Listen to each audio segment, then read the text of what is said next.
Hey everybody, it's me, Motor City Migrant. In my last video, I was kind of giving you some tips that I thought might be useful on reaching out to BioFamily for adoptees and NPEs. And then for this video, I thought I would do a little supplement and give you some examples of the kinds of things that you need to prepare yourself for. My second suggestion was be prepared for what might come.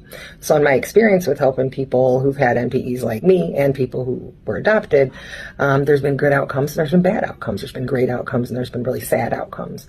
I already mentioned my cousin whose father had recently died before he found out, who he was. But the same person found his mother, and unfortunately, his mother didn't want anything to do with him.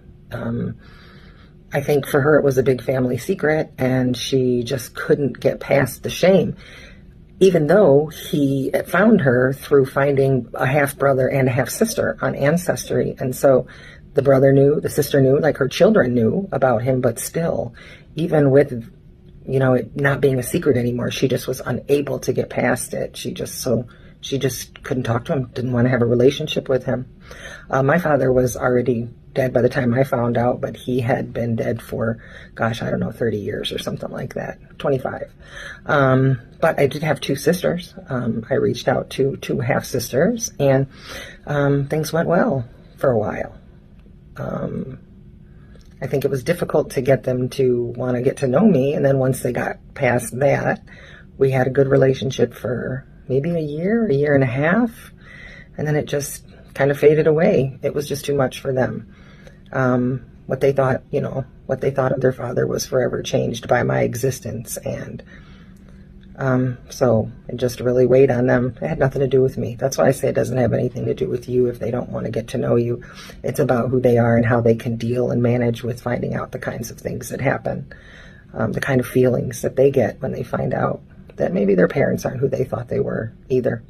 However, I met many cousins of my father's who I have great relationships with, and second cousins who have been like brothers to me. I also have an actual first cousin I met and an uncle, and they all welcomed me with love and open arms. I also had someone I helped in Texas find out her family, and although her mother had already died, the family just loved her, greeted her with open arms. They invited her to the big family reunion. So sometimes the outcomes are sad and sometimes they're great. But either way, if you have a way to get a hold of them, do it. In my next video, I'm going to talk about some more concrete tips on how to reach out. Ciao.